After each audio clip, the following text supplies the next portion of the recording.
Дүйнөнү каптаган коронавирустун айынан чек аралар жабылып, учуштар токтотулуп, чет өлкөдөгү мекенине кайта албай калган жарандар канчалык деңгээлде кыйын бир учурду баштарынан өткөргөндүгү баарыңыздарга белгилүү. Мына ушундай маалда Кыргызстандын Түркиядагы элчилиги арымдуу кадам таштады. Анын жасаган иши алда канча жыйынтыгын берди. 27 марттан тартып Түркияда аба жолдору жабылганга чейин эле камкордук, ыкчамдыкта элчилик, башкы консулдук жана эки өлкөнүн бийликтеринин аракети менен 24 мартта алгачкы чартердик рейс аркылуу биздин 197 жаран өлкөбүзгө кайтуусу камсыз кылынган эле. Мындан кийин дагы Түркияга ар кандай себеп менен убактылуу келгендер, ооруканага келип кайта албай билеттери колунда болуп уча албай калгандардын тизмеси түзүлүп, ал жарандар менен элчилик тыгыз байланышта иштеген. Кете албай калган жарандардын Түркияда мыйзамдуу жашап туруу мөөнөтүн узартуу боюнча жергиликтүү бийликтер менен байланышта болушту. Андан соң эки өлкөнүн өкмөттүк түзүмдөрү, элчилик, Истамбулдагы башкы консулдук жана Түрк аба жолдору авиакомпаниясы тарабынан 17 апрелде Кыргызстандын 211 жаранынын кайтуусу боюнча Стамбулдан Бишкекке чартердик рейс ишке ашырылган. Көп өтпөй эле ага уда 24 апрелде 349 жарандын Бишкекке учуусу камсыздалды. Мына жакында дагы 15 майда 330 жаран өлкөгө кайтты. Жалпысынан 4 чартердик аба каттамдары уюштурулуп, 1112 мекендешибиз ата журтуна кетти. Эми бул сүйлөшүүлөр учактар боюнча эки мамлекеттин ортосунда биринчи бул эки мамлекеттин жетекчилеринин түз мамилеси, жакын тыгыз байланышы, анын ичинде өкмөт аралык байланыштар.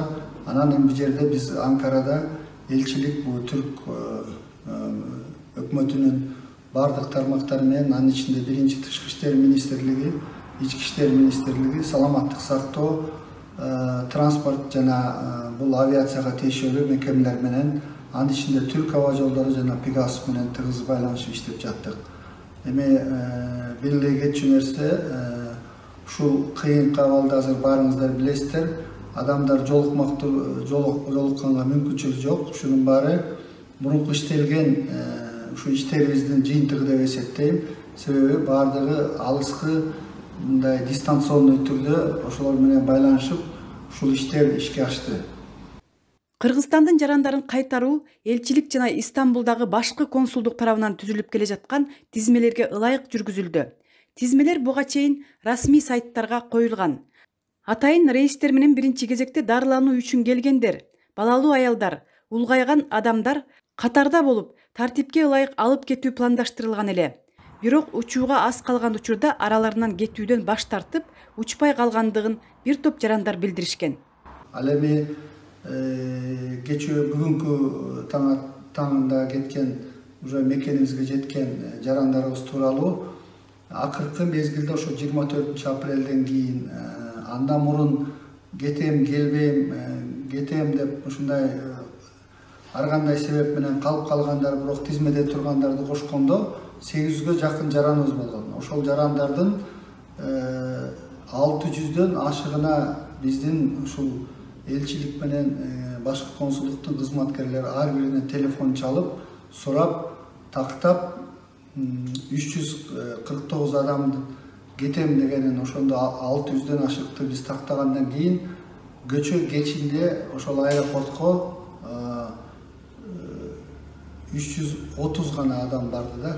Ошол 19 адамыбыз да келбей калды, бирок эми андан мурун 2-3 күн, 3-4 күндүн ичинде эле ошол акыркы ушул 4 күндө биз иштеп атканда 200дөн ашык адамыбыз биз учпай калдык деди. Мунун себептерин бул жерде өзүңөр көргөндөй экономикада бир аз иштер ачылып, ишканалар ачылып, мындай жылыш болгондугунун себеби дешти кейбирөө биз кеткенде барбир обсервацияга калат экенбиз, 14-15 күн убакыт утурат экенбиз. Бул жерде эми баягы бир аз жумуш барлар ишин таштабай дагы күтө туруп кийинирээк кетели дегендер бар. Ал эми дагы биздин бир айта кетчү нерсе, студенттерибиз дагы ушул башынан бир жакшы демилге көтөрүп, ушул илдет башталганда ушул үйдө бололу, мекенибизге дагы, бул жерге дагы, бул жердеги мамлекетти да сыйлап, үйдө болуп, окуубузду уланталы деген бир топ чакыруулар болгон. Анын үстүнө ошол биздин студенттердин жанагы бюджеттик деп коебуз, эки мамлекет аркылуу келишим негизинде келип окуган 750 студенттерибиздин жатаканасы, стипендиясы, ал эмес көбүнүн тамак ашы да бар 2 маал. Ошондуктан алар баягы кетүүнү азыр токтотушуп, бир аз гана жаштарыбыз кетти, кайтты мекенибизге. Негизги иш биздин Анкарадагы элчилигибизге жана Стамбулдагы башкы консулдугубузга жүктөлгөн. Булар күндөп түндөп жарандарыбыздын тизмесин тактап, биринчи кезекте ооруларын операцияга келип кете албай калган, белети күйүп кеткен же транзиттик каттам менен Түркия мамлекетинин аймагында калып калган жарандарды кетирүүнүн камын көрүштү. Чындыгында канчалык нааразылык да болбой койгон жок. Себеби илдетин дүрбөлөңдөп баары кетебиз деп чыккандыктан булардын тизмесин тактоо, адресин тактоо орчундуу маселе болду. Башка өлкөлөрдөгүдөй Россиядагыдай айрыкча өтө оор абалда калган мекендештерибиз болбоду. Өкүнүчтүү нерсе, эл өкмөт баары биригип бул каттамдарды ачууну көздөп жатса, айрым Кыргызстандагы айрым саясий партиялар мен кантип упай топтоп каламын, эмне кылсам деп бул жакта айрыкча Анталия, Анкара, Стамбул шаарларында элди дүрбөлөңгө салып, биз учак, самолет менен силерди алып кетебиз, уюштурабыз, биз силерди өзүбүз алып кетебиз, өкмөт алып кетпесе деген дүрбөлөңгө салышып, атын атагым да келбейт, алар өздөрүн билишет. Анан билесиздер, биринчи каттам болгондо да өкмөт эмес, кыргыз өкмөт эмес, бул саясий партиянын жетекчилиги бул алып кетүү иш-чарасын уюштургандай болуп калды. Бирок ал нерсе жалган экени кайра ортого чыкты. Эки мамлекет, бул бир кишинин же бир саясий партиянын иш-чарасы эмес. Бул өкмөттүк деңгээлде эки тараптуу сүйлөшүүлөрдүн негизинде, Кыргызстан тарабы, Түркия тарабынын сүйлөшүүлөрүнүн негизинде гана жол берилип, анан учактардын учушуна уруксат берилет. Учурда Түркиянын чоң шаарлары болгон Истанбул, Анкара, Анталия, Измирде гана эмес, башка көптөгөн шаарларында жашап, иштеп, окуп жаткан кыргыз жарандар бар. Алардын арасында кете тургандардын учуусу үчүн аэропортко чейин келүүсү бир топ түйшүктү жаратты. Анткени бул жакта пандемияга байланыштуу шаар аралык автобустар токтотулган. Көчөгө бейчеки чыгууга да тыюу салынган. Жуманын аягында кыймыл жок, карантин жарыяланган. Бул шарттардын баары албетте мекендештердин бара турган жерине жетүүсүнө абдан эле тоскоол болду. Буга карабастан маселени элчилик түрк бийлиги менен биргеликте Кыргызстан жарандары үчүн Истанбулга баруу максатында жергиликтүү акимияттардан, мэриялардан уруксат алуу боюнча маселени ишке ашырды. Анкара, Анталия, Измир, Кастамону, Карабүк, Кайсери, Коня жана башка шаарларда жашаган жарандардын көпчүлүгү үчүн Истанбул аэропортуна барууга транспорт уюштурулду. Автобустарды элчилик Түркиянын транспорт министрлиги менен жана жеке автобус фирмалары менен сүйлөшүшүп, жергиликтүү баа менен алып кетүүгө шарт түздү. Өзүңөр билгендей, бул Түркияда дагы эл аралык эле эмес, ички каттам авиа каттамдары жок. Ал эмес авиа каттам турсун, өзүңөргө белгилүү 30 чоң шаарлар жана башка шаарлардын ортосунда жөнөкөй гана транспорт каттамы жок. Ошол учурда биз ушул уюшкандыкта жарандарыбызды кетире алдык. Себеби өзгөчө билесиңер, 24 апрелде кеткенде Түркияда 3 күн сыртка чыкканга тыюу салынган. Ошол мезгилде да биз жарандарыбызды 349 жараныбызды Стамбулга ар кайсы Түркиянын шаарларынан алып келгенге көмөк көрсөтүп, уруксатын алып, тизмелерди түзүп, жарандарыбызды кетиргенге үлгүрдүк. Тилимизди айтабыз.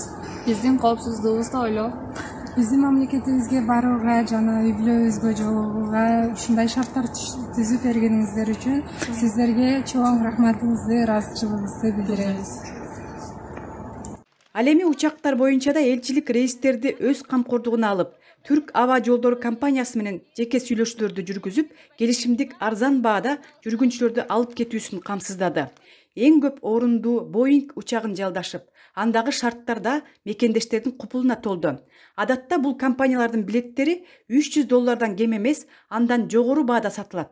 Ал эми чартерде болгону $206 төлөштү. Кыргыз Республикасынын элчилиги Кубанычбек Өмүралиев агабызга анын жамаатына терең ыраазычылык билдиребиз. Рахмат.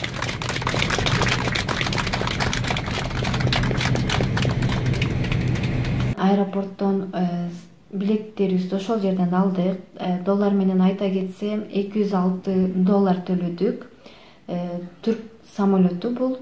Себеп дегенде мындай күндөрү бул түрк самолеттору аябагандай кымбат, $400-500 алыш керек. $206 болушу үчүн бизге да бул жеңилдик болду. Себеп дегенде ушундай оор акыбалда элчилик да бизге ушундай ойлоп шарт түз бергенине ыраазычылык билдиребиз. Ушундай биз оор акыбалда элчилик менен тыгыз байланышта болдук. Ар бирибизге СМС аркылуу почта жибердик. Почтадан биз данныйларыбызды жибердик, WhatsApp аркылуу, СМС аркылуу дагы жибердик, номерлерибизди да жибердик. Баарын жиберип, өзүбүз да тактап турдук, элчилик менен байланышып.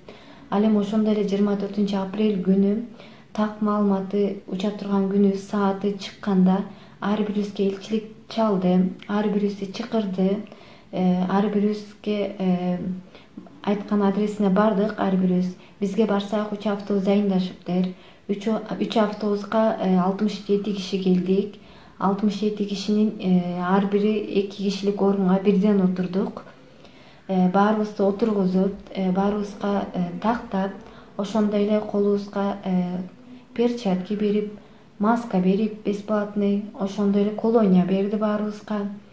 Коронавирус окуясы башталгандан бери биздин башка партнер өлкөлөрдөн дагы 1 же 2 ирет эле чартердик рейстер уюштурулду. Ал эми Түркиядагы элчиликтин, Түркия мамлекетинин колдоосу менен 4 жолу чартердик рейс уюштурулду. Ушундай карантин күндө бизди өз мекенибизге, өз бир туугандарыбызга ушундай алып барып, бир туугандарыбызга көрүшкөнүбүзгө жардам берген баардык кызматкерлерге, жардамчыларга баарына Аллах разы болсун. Кыргызстандыктардын Кыргызстанга кетүүсү үчүн Кыргызстандын Түркиядагы элчилиги тарабынан уюштурулган мына ушул жооптуу ишке уюштурулгандыгы үчүн жана ыраазычылык билдиребиз. Кыргызстандын Түркиядагы элчилиги жана башкы консулдук Кыргызстанга кайтып баруу ниети менен кайрылган жарандардын тизмесин түзүүнү улантууда. Кыргыз Республикасынын өкмөтү жана жергиликтүү бийлик тарабынан көрүлүп жаткан чаралар тууралуу керектүү маалыматтар дайыма элчиликтин расмий сайтына жайгаштырылууда. Азыр мына бүгүн эртең менен учак кеткенден кийин эле бизге дагы бир 15-20 адам бүгүн кайра кайрылды, кетет элек деп ал тизме уланууда. Анан бул тизме толуктап бир учактын санына жеткен убакта биз дагы бир чартердик рейс уюштурганга аракет кылабыз. Бирок мен ойлойм, акыркы уюштурган учактан кийин көп жарандарыбыз ушунча мындай кетпейбиз дегенин бир себептерин ошол иш чөйрөнүн бул мамлекетте жанданганына байланыштуу деп эсептейбиз. Ошондуктан мен ойлойм, эгер шарт болуп турса мындай кайрылып барып, жанагындай биринчиден убакыт, экинчиден өзүнүн ден соолуктарында мындай сактоо жагын караса жакшы болмок деп. Эскерте кетсек, бул карантин маалында Түркиянын бардык аймактарындагы Кыргызстанга чартердик учактар менен кетүүнү каалагандар кандайдыр бир коомдук бирикмелерге жана уюмдарга эмес, элчиликке жана башкы консулдукка расмий кайрылуулары керек.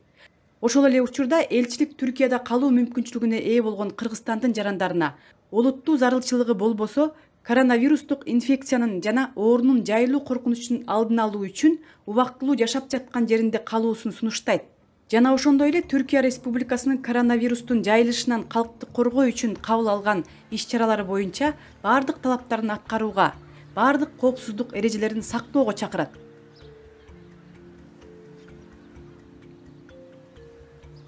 Клара Кудайбергенова, Түркия, Анкара шаары.